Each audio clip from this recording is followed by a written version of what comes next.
There are nights when the mind becomes a courtroom with no judge. Every mistake returns as evidence. Every unanswered message becomes a verdict. Every future possibility seems to be waiting just beyond the door, armed with the power to ruin you. And then, almost absurdly, a voice from 2,000 years ago speaks with the intimacy of a friend who has noticed exactly what is happening. Seneca wrote letters to a man named Lucilius. They were not polished speeches meant for a crowd. They were reflections on grief, ambition, fear, friendship, wealth, illness, death, anger, and the exhausting habit of postponing life until conditions improve. They matter today because the human mind has not become less vulnerable, simply because our tools have become more advanced. By the end of this, you may see why Seneca's letters are not relics from Rome. They are a kind of training ground for the moments when your thoughts grow louder than reality, when you are praised and still feel insecure, when you work hard and still feel behind, when you are hurt and do not know what to do with the pain. Seneca does not offer a life without disturbance. He offers something more durable, a way to remain yours when life becomes difficult. Seneca lived in the 1st century of the Roman Empire, in a world of political violence, public spectacle, extreme inequality, illness, exile, and unstable power. He was a statesman, a playwright, a wealthy man, and for a time, an advisor to the Emperor Nero. He was also exiled to Corsica, where he spent years far from the influence and status that had shaped his earlier life. This complexity matters. Seneca was not a saint riding from a mountaintop. He was a man caught inside the compromises and temptations of power. He knew what it meant to want recognition. He knew the seduction of wealth and the fragility of reputation. He knew that a person can speak wisely while still struggling to live wisely. That is part of why his letters remain alive. He does not write as someone who has finished the work of becoming good. He writes as someone doing the work in public, sometimes urgently, sometimes sternly, often with the awareness that time is passing faster than he would like.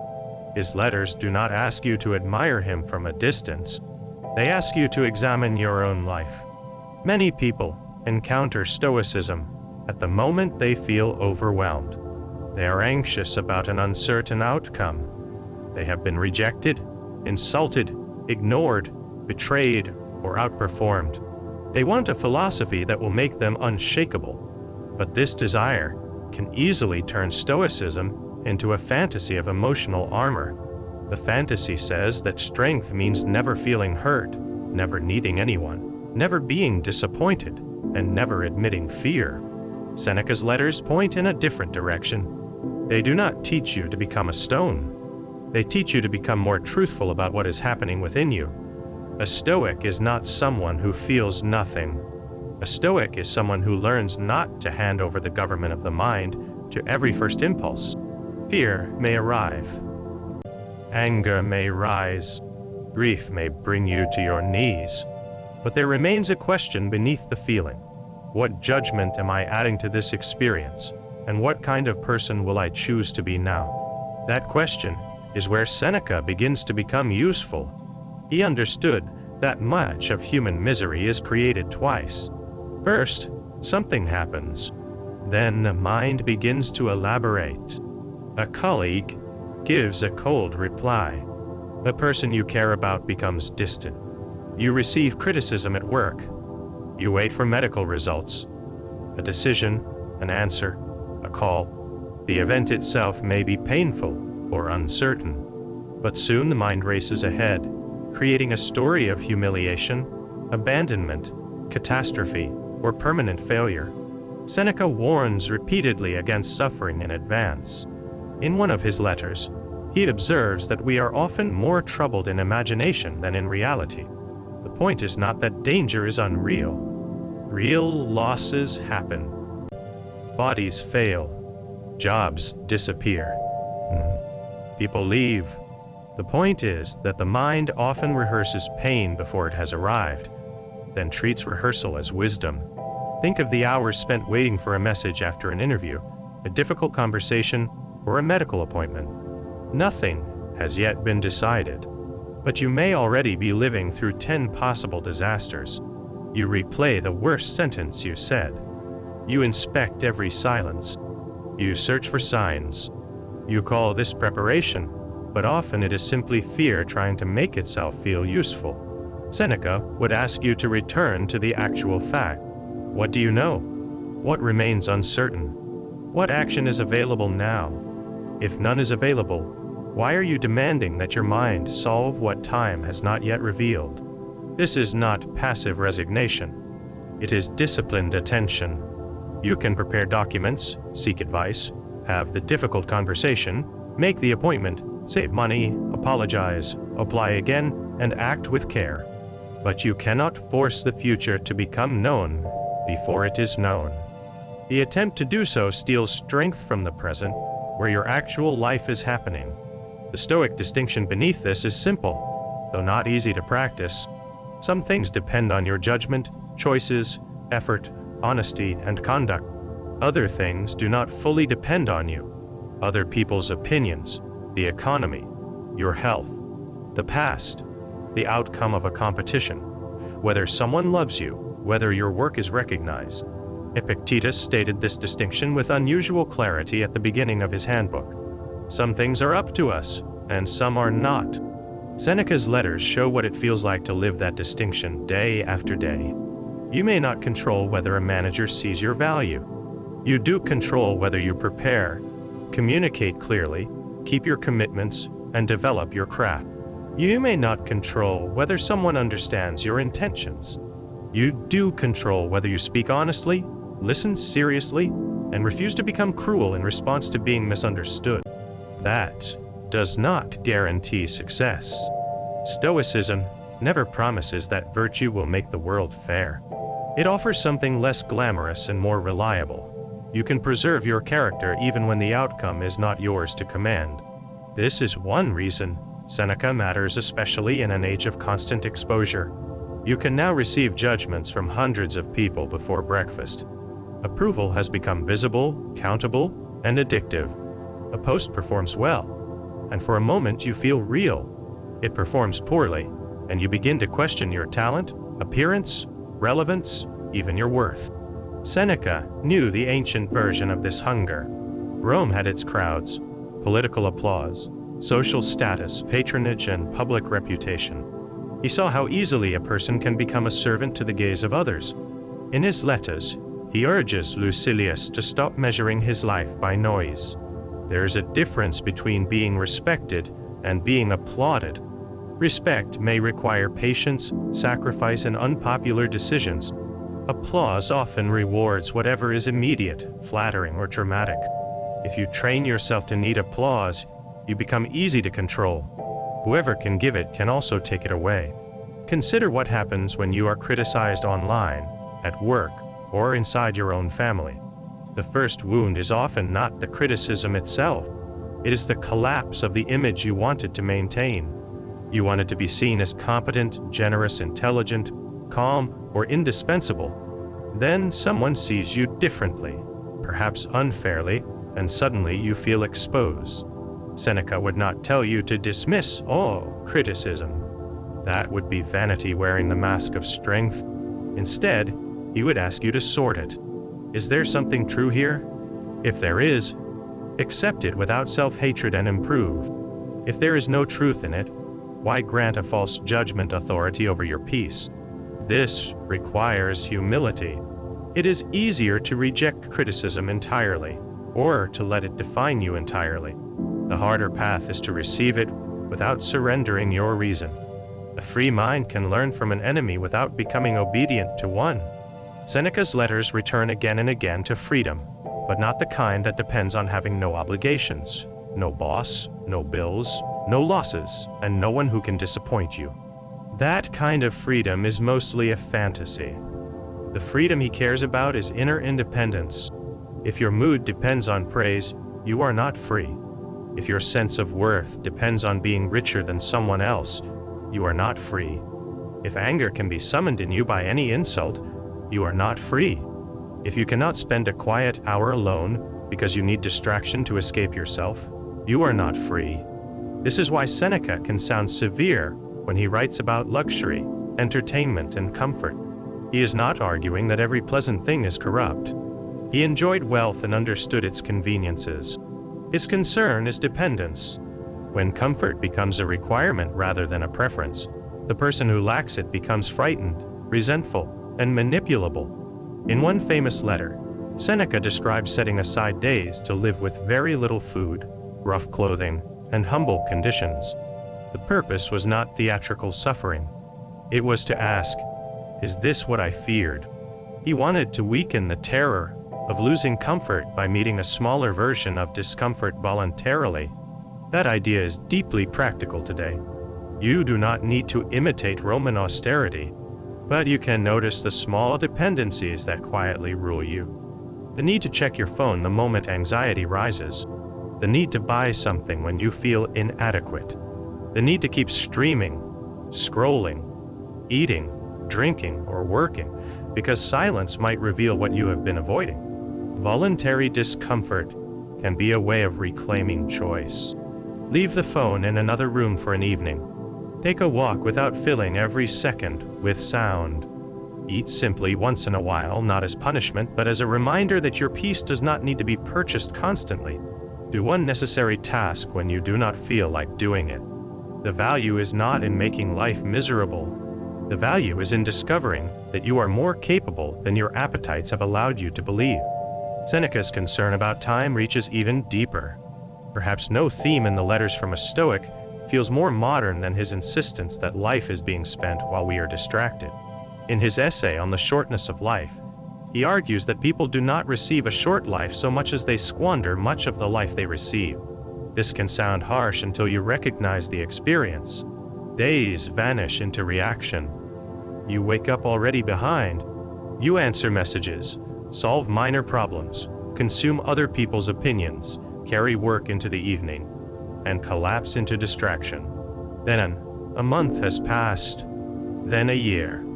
You have been busy, but you are not sure what you have been building. Seneca's complaint is not against work. It is against unconscious expenditure. A person may be very active and still not be living deliberately. They may give their hours to everyone else's emergencies, ambitions, demands, and entertainments, then wonder why their own life feels strangely absent. He tells Lucilius to guard his time as carefully as people guard money. This is not a slogan about efficiency. It is an ethical instruction. Your time is not merely a resource for productivity. It is the substance from which your character, relationships, attention, and days are made. When you say yes to something, you are not only giving an hour, you are giving a portion of your life. When you allow resentment, envy, or meaningless outrage to occupy your mind for an afternoon, you are paying with something that cannot be returned. This does not mean you must optimize every moment or turn your life into a rigid schedule. Seneca would likely see that as another form of slavery. The point is to become more awake to what you are trading away. Ask yourself at the end of an ordinary day, not merely, what did I accomplish? Ask, what possessed my attention? Did I give it to something worthy?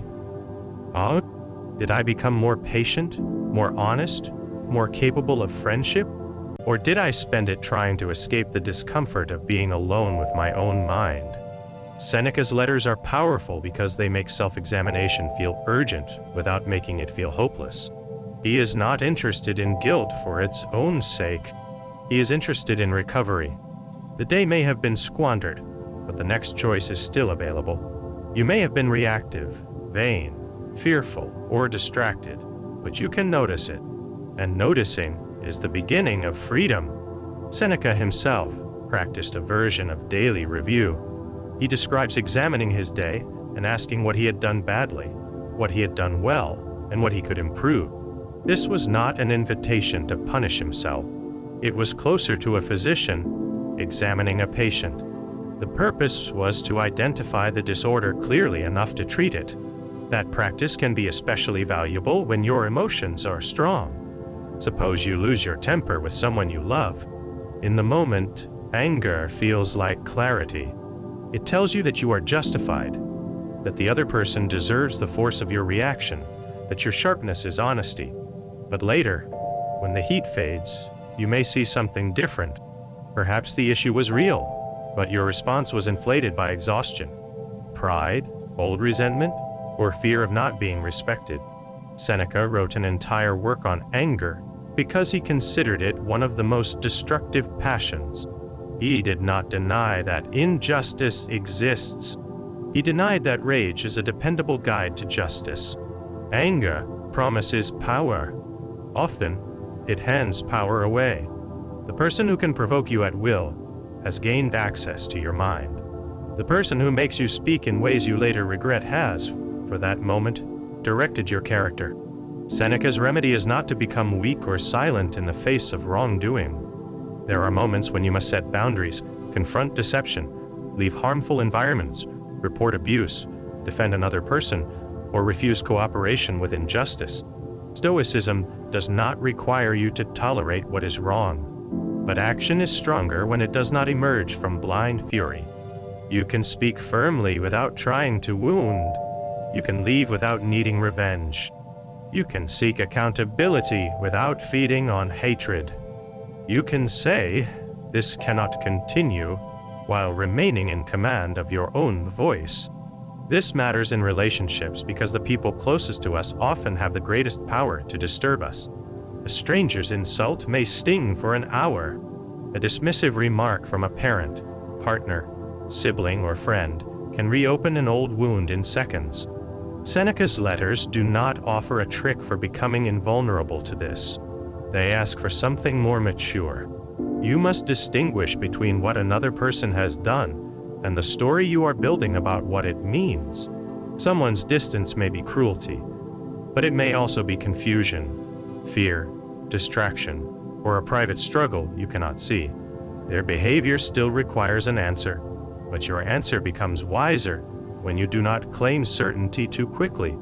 This does not mean excusing betrayal. Trust can be broken. Harm can be real. A Stoic response is not to pretend otherwise. It is to decide what the situation calls for, without allowing injury to become your identity. There is dignity in grieving someone who disappointed you. There is dignity in admitting that a relationship cannot be repaired by effort from only one side.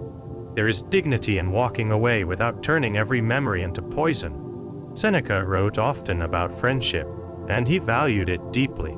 He did not regard self-sufficiency as isolation. The wise person can love, trust, and share life with others. But the Stoic aim is to love without making another human being the owner of your inner stability. That is difficult because many of us seek not merely affection, but rescue. We want someone to remove our uncertainty, confirm our worth, protect us from loneliness, and make us feel complete. Seneca would say that this places an impossible burden on another person. No one can securely carry the whole weight of your peace. A healthy relationship is not built from two people demanding to be saved. It is built from two people trying to act with honesty, courage, fairness, and patience. The Stoic virtues are not abstract decorations. They are the habits that make human closeness safer. Courage means saying what needs to be said before resentment turns into contempt. Justice means treating the other person as a person, not as an instrument for your comfort. Temperance means not demanding constant reassurance because your own mind is unsettled. Wisdom means recognizing when to persist and when to let go. Seneca also understood the fear beneath so many of our daily struggles. The fear of loss.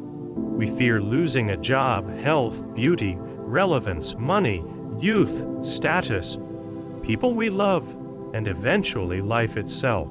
Much of our frantic behavior is an attempt to negotiate with impermanence.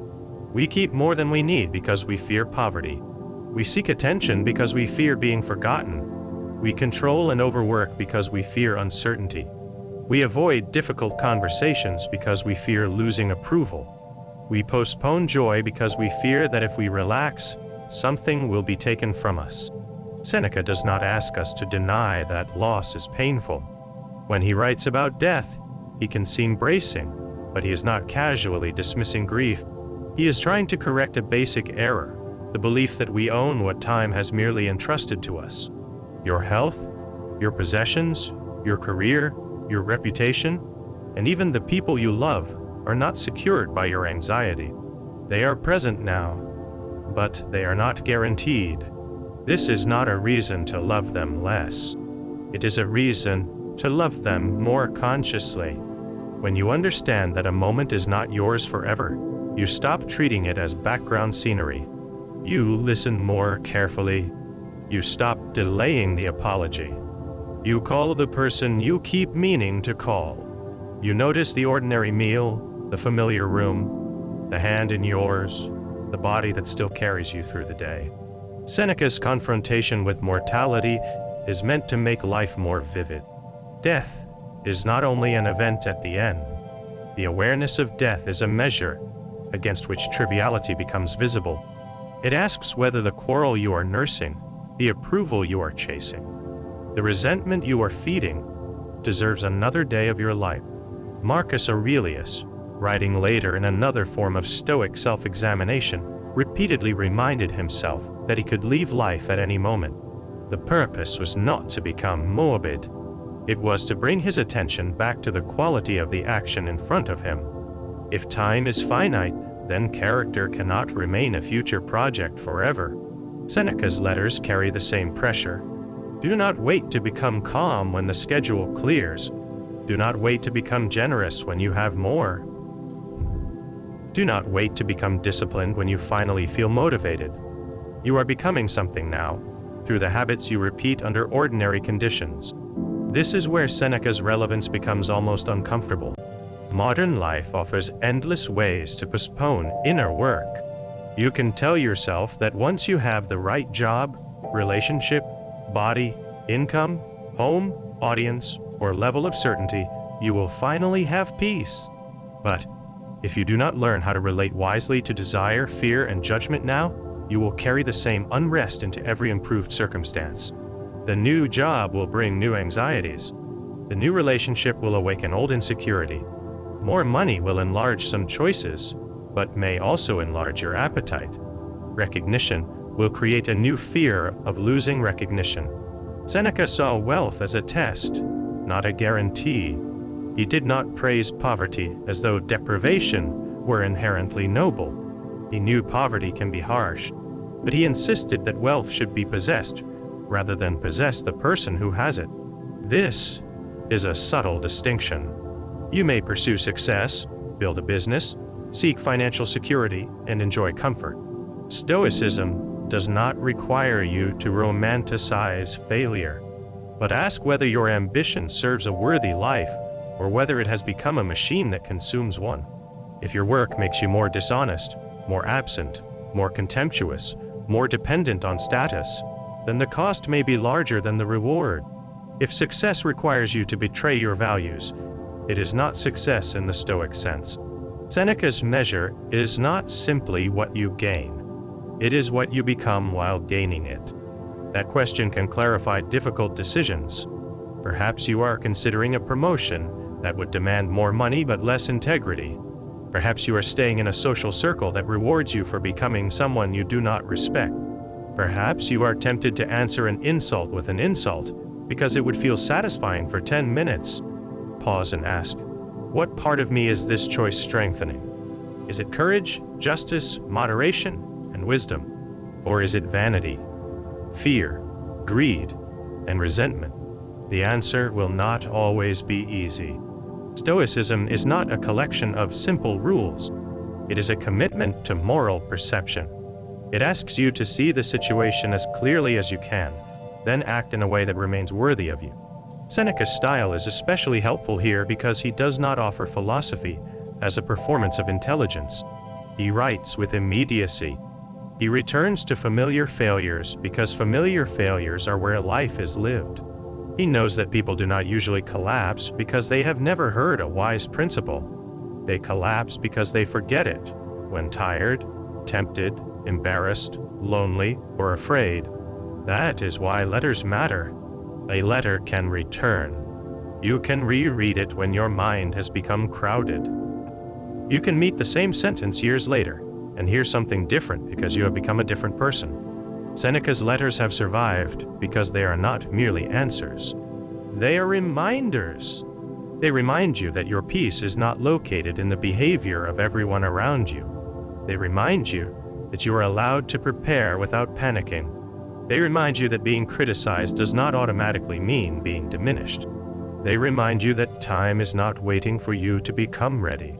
They remind you that you can care deeply without trying to possess what cannot be possessed. And perhaps most importantly, they remind you that philosophy is not supposed to remain in books. For Seneca, philosophy was medicine for the mind, not comforting medicine that tells you every desire is justified, every fear is a prophecy, and every impulse deserves expression. It is medicine that may taste bitter because it asks you to confront the causes of your suffering. You may discover that your exhaustion is not only caused by work, but by the belief that you must prove your worth constantly. You may discover that your anger is not only about another person's behavior, but about a hidden demand that life treat you according to your expectations. You may discover that your jealousy is not only about what someone else has, but about your refusal to value the life that is already in your hands. These discoveries can hurt, but they are liberating because they return responsibility to the place where it can be used, your own judgments and choices. There is no need to become perfect before you begin. Seneca certainly was not. His life forces us to resist turning Stoicism into hero worship. A philosophy should be measured not by whether its teachers were flawless, but by whether its principles help us see more clearly and live more responsibly. Seneca's own contradictions can even make the letters more honest. He knew that wisdom is not a medal awarded once and kept forever. It is a practice of return. You return after envy. You return after anger. You return after wasting time. You return after fear has ruled you. You return to the part of yourself that can still choose. This is the emotional promise of the letters. Not permanent serenity, not total control, not exemption from loss. A return when the future becomes a storm of imagined outcomes. Return to what you know and what you can do. When someone praises you, return to whether you deserve it. When someone criticizes you, return to what is true. When desire insists that you need more, return to what is enough. When anger rises, return to the action that justice requires, rather than the damage rage wants to cause. When you feel life slipping away in fragments of distraction, return to the hour in front of you. That hour may be ordinary. You may be washing dishes, preparing for work, sitting beside someone who is ill, walking home after disappointment, or lying awake after a conversation you wish had gone differently. Seneca's letters belong there, not only in quiet studies, not only in quotes shared online, but in the small private moments where a person decides whether to be ruled by panic or guided by reason. There is something deeply humane in the fact that Seneca wrote to Lucilius rather than simply speaking into the air. He wrote as if another person's life mattered. He wrote with the urgency of someone saying, "Do not waste yourself. Do not make your mind a prison when it can become a place of order. Do not wait for luck to grant you a life you are unwilling to begin living now. You may not be able to change the message you are waiting for. You may not be able to undo the loss, correct another person's opinion, or secure the future you want. But you can still decide how you will meet this day. Tonight, take a few quiet minutes before sleep. Ask yourself where your attention went, where fear invented suffering, where you acted well, and where you can act more wisely tomorrow. Do not conduct a trial against yourself. Conduct an honest review. Then begin again." Seneca's letters matter today because they still teach the mind how to come home to itself.